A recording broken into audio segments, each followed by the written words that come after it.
할렐루야. 네, 주님을 사랑하십니다. 우리 옆 사람 인사합시다. 하나님 감사합니다. 네, 이번 한 주간도 하나님 앞에 감사하며 날마다 살아가기를 주님의 이름으로 축복합니다.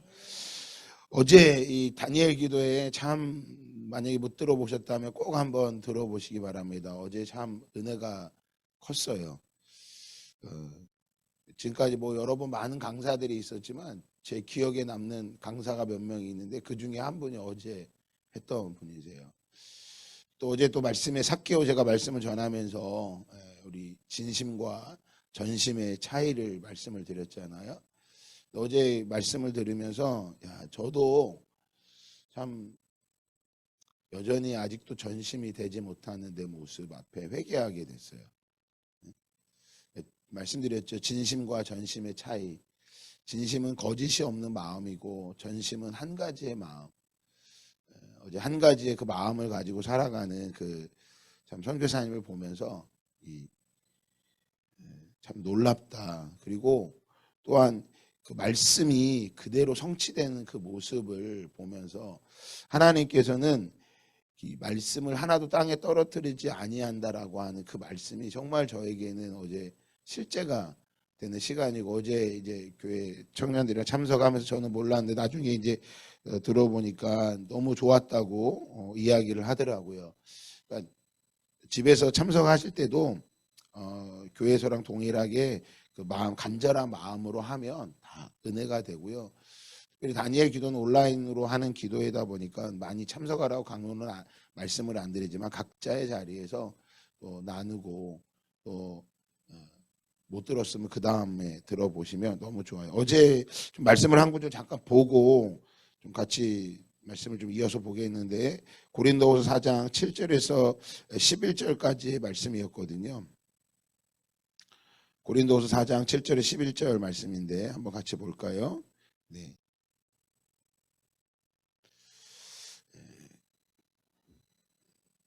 말씀의 은혜가 되면 그 말씀의 주소가 잊어버려지지가 않습니다. 그리고 말씀이 새겨집니다.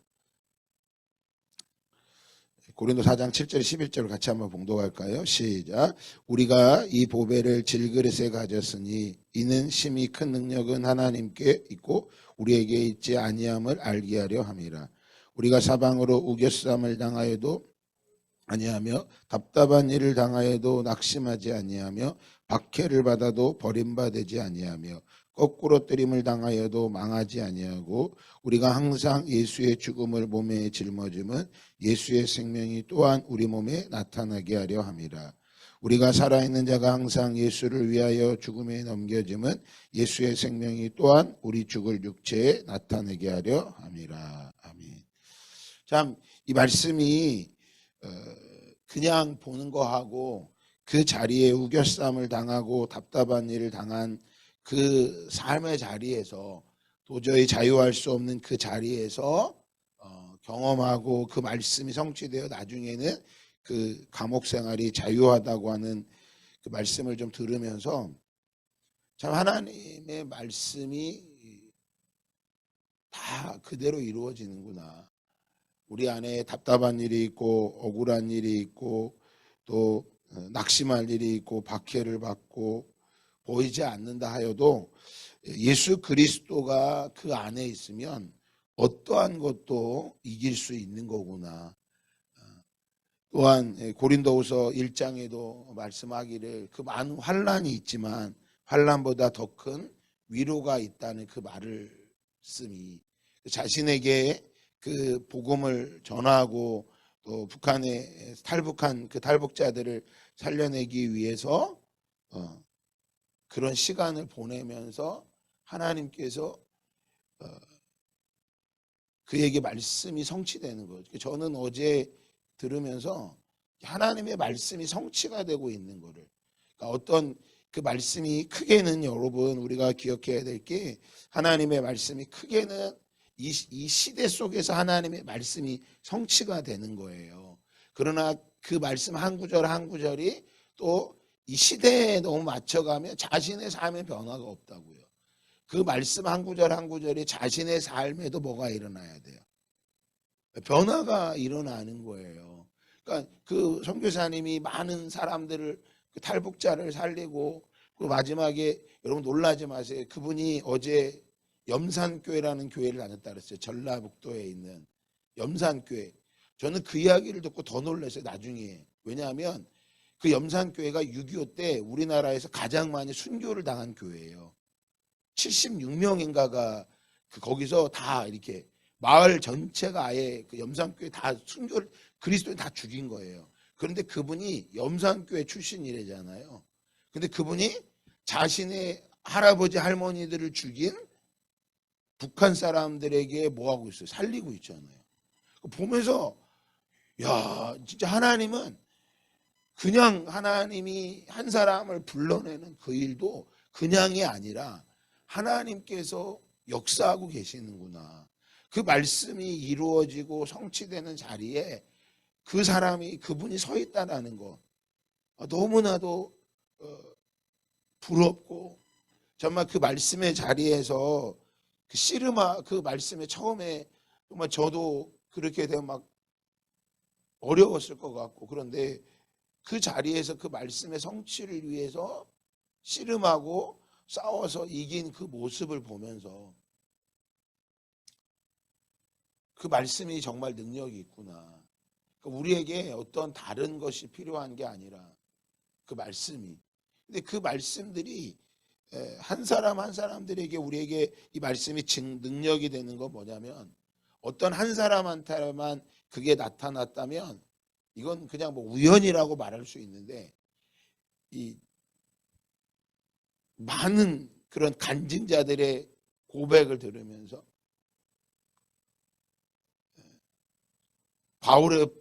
바울에게 이르러서 예수님의 제자들에 이르기까지 그 말씀을 부여잡고 살았던 사람들은 하나같이 그 말씀이 그들 안에서 성취가 되고 이루어진다라는 거죠.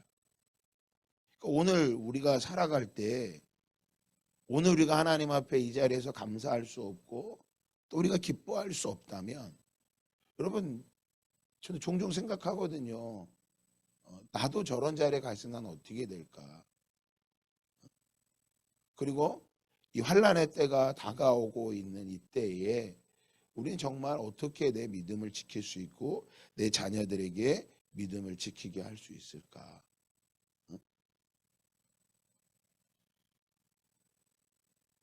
여러분은 어떤지 모르겠어요. 근데 어제 제가 낮에도 삭개오 말씀을 전했지만 진심과 전심의 차이를 말씀을 드렸잖아요. 오후에도 또 말씀드렸고 그 전심으로 살아간다라고 하는 게 우리에게 얼마나 나는 다 전심으로 하고 있는 것 같은데 사실 어떻게 들춰보면 그 선교사님도 자기는 전심으로 그 북한의 성도들을 구원해 구출하기 위해서 그 많은 씨름을 하다가 감옥에 갇혀서 처음에 거의 너무나 힘든 속에서 자신의 모습이 드러났잖아요.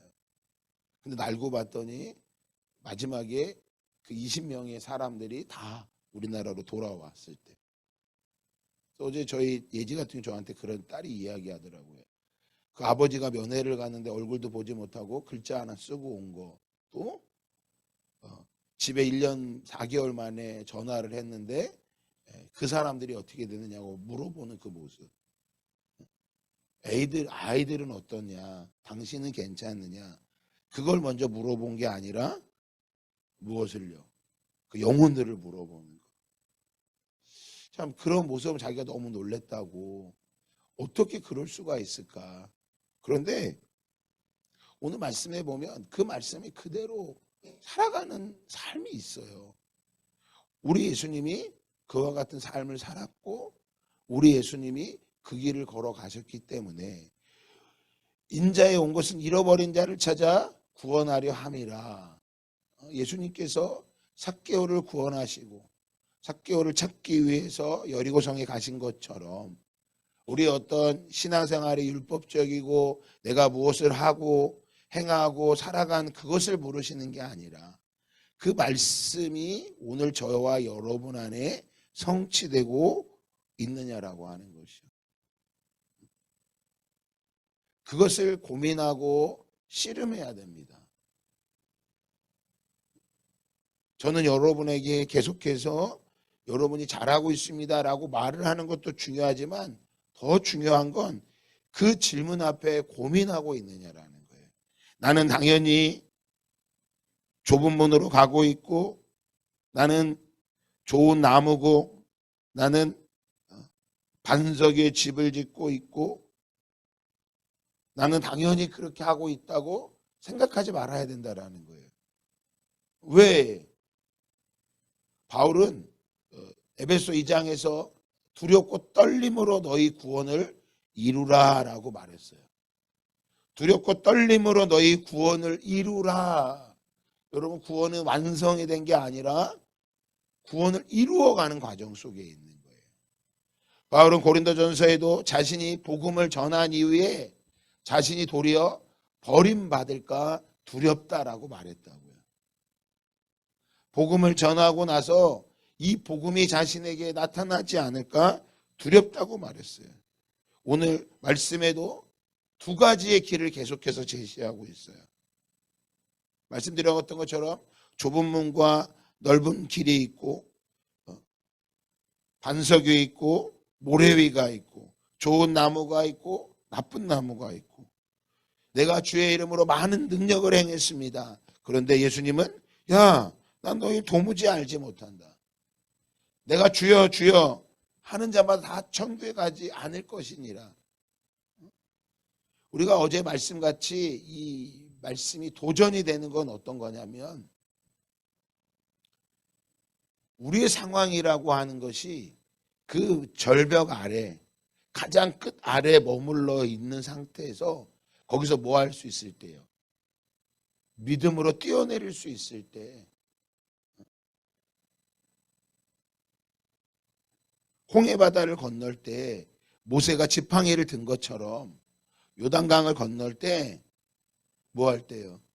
물 위에 발을 먼저 담궈 넣었을 때, 여리고성이 무너진다고 할 때 하루에 한 바퀴씩 마지막 날 외치라고 할 때 외칠 수 있을 때, 예수님이 나사로의 무덤 앞에 가서 썩어서 시체가 썩어 냄새가 나는 그 자리에서 예수님께서 돌 문을 치워라 라고 말할 때, 물 위를 걸어오시면서 베드로가 말하죠. 만일 주시거든 나로 하여금 이 물 위를 걷게 하여 주십시오. 그래, 걸어라 와라. 그럴 때 베드로가 걸었다가 뭐 하게 됩니까? 물에 빠지게 되죠. 그게 예수님 말씀하시죠. 왜 믿음이 없느냐. 여러분, 이것들을 보면 우리의 믿음이라고 하는 것이 그냥 편안하고 괜찮은 자리에 있을 때는 사실은 우리의 믿음을 사실은 아무도 좋다고 말할 수 없어요. 진짜는 어디에 있을 때요? 가장 내가 할 수 없는 그 자리에 섰을 때, 내가 아무것도 할 수 없는 그 자리에 섰을 때 우리의 믿음을 뭐 할 수 있는 거예요? 볼 수 있는 거예요. 그래서 우리가 날마다 깨어 있는다라는 게 뭐냐면, 우리가 얼마든지 그 자리에 섰을 때 내가 주님을 모른다고 부인할 수 있는 연약한 자라고, 내가 그래서 오늘도 그 연약한 자이기 때문에 뭐 하는 거예요? 이 새벽에 기도하러 나오는 거예요. 연약한 자이기 때문에 사랑하라고 오늘 말씀에 보면 12절에도 그러므로 무엇이든 남에게 대접을 받고자 하는데도 너희도 남을 대접하라. 이것이 율법이요 선지자니라. 여러분, 율법과 선지자가 어떤 거예요? 남을 대접하고 남을 섬기는 게 율법이고 선지자인데, 여러분, 온전히 우리가 자신이 다 섬기지 못하고 있다면 우리는 뭐 하는 거야? 아무도 하나님 앞에 내어놓을 수 없는 존재라고 하는 거죠. 이것은 황금률이라고 말합니다. 그리스도인의 황금률이라고 말합니다. 황금을 낳는 거위와 같이 어떤 사람이 복이 있다라는 거예요. 남을 대접하고 남을 뭐하는 사람이, 섬길 수 있는 사람이 복인 거라는 거예요. 우리의 삶에 어떤 자리에도 우리는 어떤 모습을 갖춰야 되는 거예요? 남을 대접하고 남을 인정하는 자리에 뭐 해야 돼요? 늘 서 있어야 된다고 하는 거예요. 근데 다 남을 대접하고 섬기는 자리에 있을 때는 그건 어렵지 않아요. 그건 어렵지 않다고요. 누구나 할 수 있는 거예요. 그게 아니라 뭐 하는 거예요? 그렇게 하지 않는 사람들에게 계속 섬길 수 있는 거. 그 감옥에서 그 죄수들에게 계속 하면서 그들을 섬기면서 하나님이 하시는 것들을 보게 되는 거예요.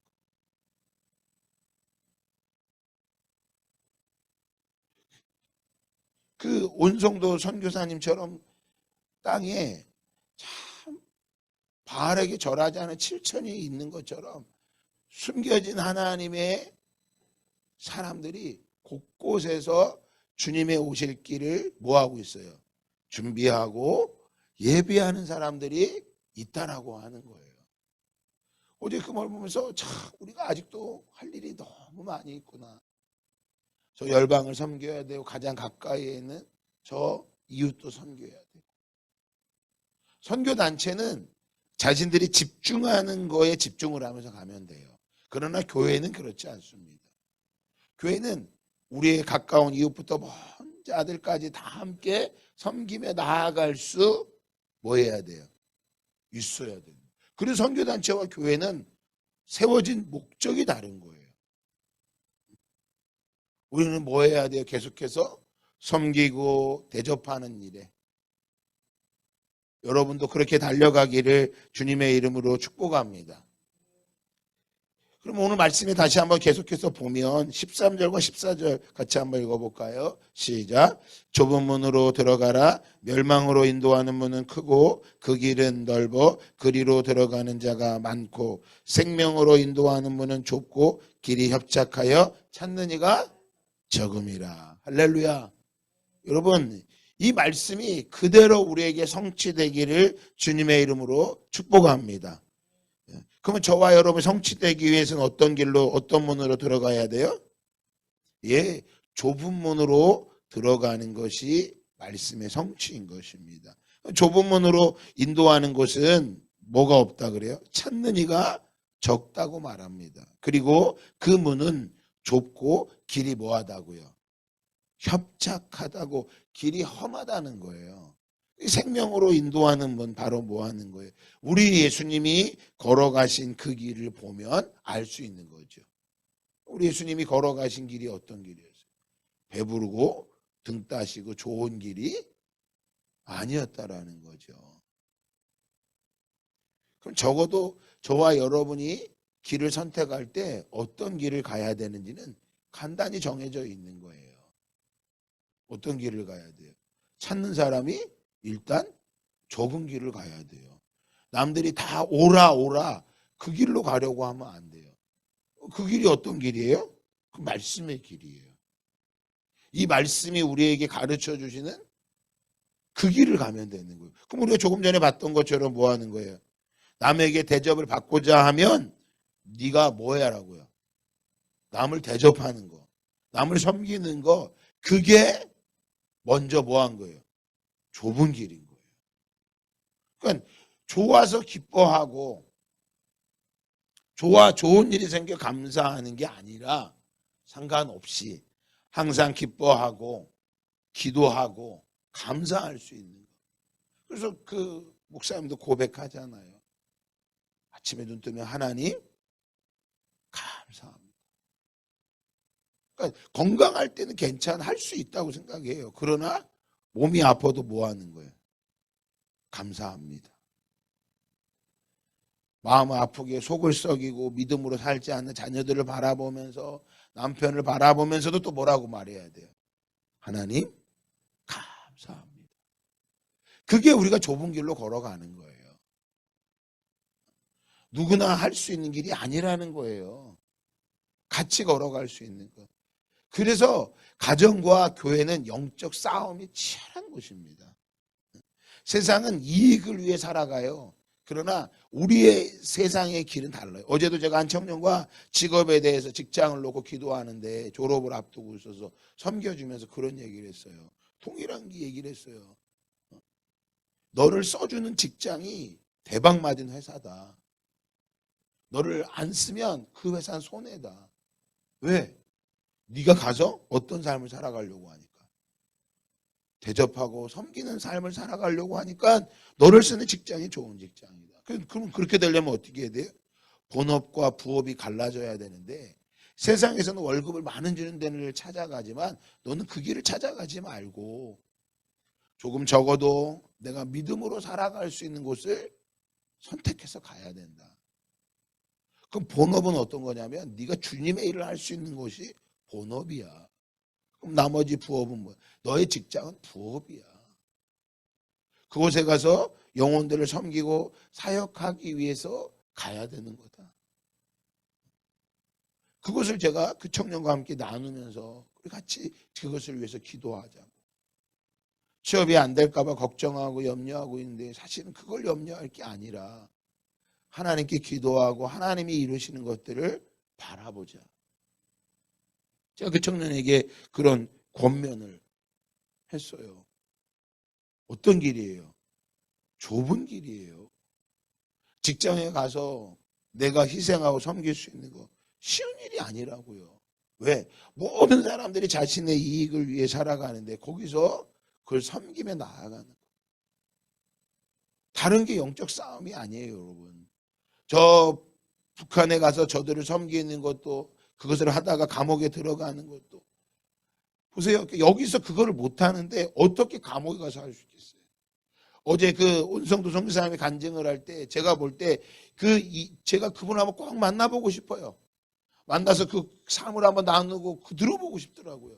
그런데 그분에게 있어서 2년 6개월의 전에의 자신의 모습과 2년 6개월 동안 감옥에 있으면서 지낸 이후에 지금의 모습이 제가 이 질문을 해보고 싶어요. 어떻습니까? 그 고난의 시간이 그분으로 하여금 뭐하게 한 거예요? 저는 분명히 하나님이 성숙하게 하셨음을 고백하게 되고 그로 하여금 더욱더 무엇에 헌신할 수 있도록 저 북한의 탈북자들과 그들이 헌신할 수 있는 자로 그분이 뭐한 걸로 세워졌을 거라고 믿어지는 거예요. 그래서 어제 이야기하잖아요. 탈북 여성 10만 명 이상이 밖에 나와 있고 우리나라에 3만 4천 명의 탈북민이 있는데 그것을 막 그분이 애타게 외치면서 기도하잖아요. 왜? 그분이 그 속에서 받은 은혜가 있기 때문에 그런 거예요. 우리 선교하는 같이 공동체하는 우리 최바울 선교사도 그가 열방을 섬기는 그토록 사역하는 것을 그분이 터키 땅에서 사역했던 이야기를 들어보면 온성도 선교사님과 똑같아요. 터키 땅에서 그 사역을 하면서 교회가 개척돼서 그 터키라는 나라에 최초로 교회를 개척하고 기독교 방송국이 세워진 걸 보면서 그 안에 받은 은혜가 뭐한 거예요? 수많은 제자들이 세워져서 약 한 4천 명 가량이 지금 뭐 하는 거예요? 저 프론티어 최전방에 아무도 인정하지 않는 가지 않는 그 땅에 가 선교를 하고 있는 거예요. 그러니까 받은 은혜가 다른 거예요. 그러면 오늘 저와 여러분에게도 각자에게 그 은혜가 있어야 그 자리에서 뭐 하는 거예요? 사명을 감당하며 살아가는 거예요. 그래서 저 북한 선교는 옳고 저 열방은 다르고 틀리고 그게 아니에요. 각자가 하나님이 주신 그 부르심을 따라서 뭐 하면서 가는 거예요? 끝까지 충성되이 걸어가면서 함께 연합하여 나갈 때 그게 하나님의 나라가 완성되는 거예요. 그래서 이 다니엘 기도를 통해서요. 여러분 잠잠히 정말 한 분 한 분의 그 말씀을 들을 때 오늘 못 들었으면 낮에라도 들어보시고 다음 날에도 때로는 좀 별로 은혜가 안 될 때도 있어요. 그런데 제가 볼 때 각자 다양한 강사들을 세우는 이유가 뭐냐면 이 자리에 참석하는 사람들이 많아요. 그러니까 어떤 사람에게는 그 메시지가 필요한 사람이 있고 어떤 사람에게 이 메시지가 뭐한 거예요? 필요한 게 있어요. 꼭 뭐한 거예요? 부패와 같은 거예요. 자신에게 맞는 게 있어요. 근데 중요한 건 그게 언제 맞을지 모른다는 거야. 그게 그 자리가 딱 맞아떨어질 때가 있다고요. 그러면 그 삶의 자리에 뭐 하는 거예요? 전환점이 되는 거예요. 그 말씀이 성취가 되고 그 말씀이 뭐 하게 되는 거예요? 이루어짐을 보게 되는 거예요.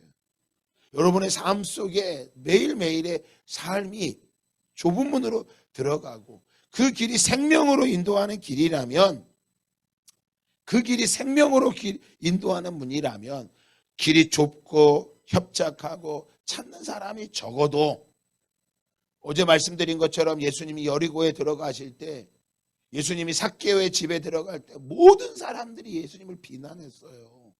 저가 죄인의 집에 들어간다. 왜 저 집에 들어가느냐. 그런데 예수님은 알고 있었죠. 삭개오의 무엇을요? 전심을 알고 있었어요. 그가 그토록 구원받기를 갈망하고 있는 그 마음을 예수님은 뭐하고 있었어요? 알고 계셨던 거예요. 그가 지금까지 죄인으로 살고 뭐하고 그럴지라도 그가 뽕나무에 올라가는 것, 돌무화과 나무에 올라가는 모습을 보면서 예수님은 그 여리고 성에 있는 어떤 사람들보다 삭개오의 전심을 알고 있었던 거예요. 그가 그것을 뇌관이라고 말할 수 있어요. 커다란 로켓가 쏴지려면요, 뇌관이 건드려져야 돼요. 예수님은 우리의 죄된 인생의 뇌관과 같은 분이세요. 우리의 어떤 힘과 노력으로 그 부자 가난처럼 내가 어려서부터 그 율법을 다 지켜 행했습니다.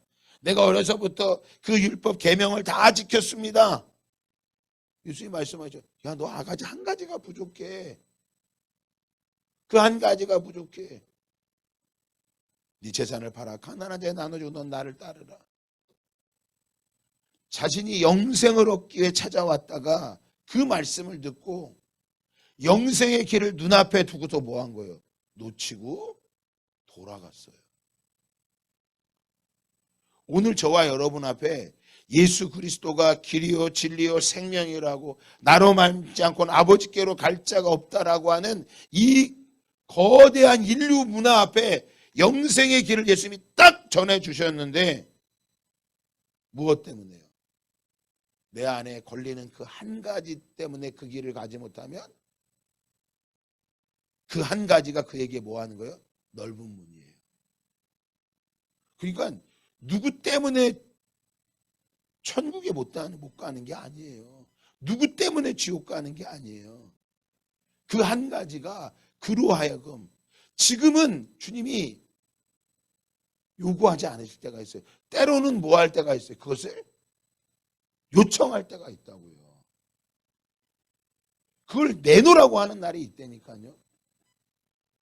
그러니까 부자냐 가난하냐 그게 중요한 게 아니라고 제가 늘 말씀드리는 거예요. 뭐 하는 거예요. 그걸 내놓으라고 할 때 어느 순간에 결정적인 순간에 하나님께서 강하게 뭐 할 때가 있어요. 요구하실 때가 있어요. 내놓으라고 할 때가 있어요. 그때 뭐 할 수 있어야 돼요. 내놓을 수 있어야 되는 거예요. 그게 요단강을 건너는 거고요. 그게 홍해바다를 건너는 거예요. 그것이 아니면 내놓으라고 하는 결정적인 그 순간에 내놓으라고 할 때 머뭇머뭇거려 뒤돌아서지 않고 그 좁은 문으로 들어가는 오늘 저와 여러분 예수 그리스도 축복합니다. 이것은 누가 말해서가 아니라 누가 보여줘서가 아니라 하나님께서 확증해 그 음성을 듣는 이 새벽 시간이 되기를 예수 그리스도 이름으로 축복합니다. 우리 고대 안에 주 오실 그날 영광의 새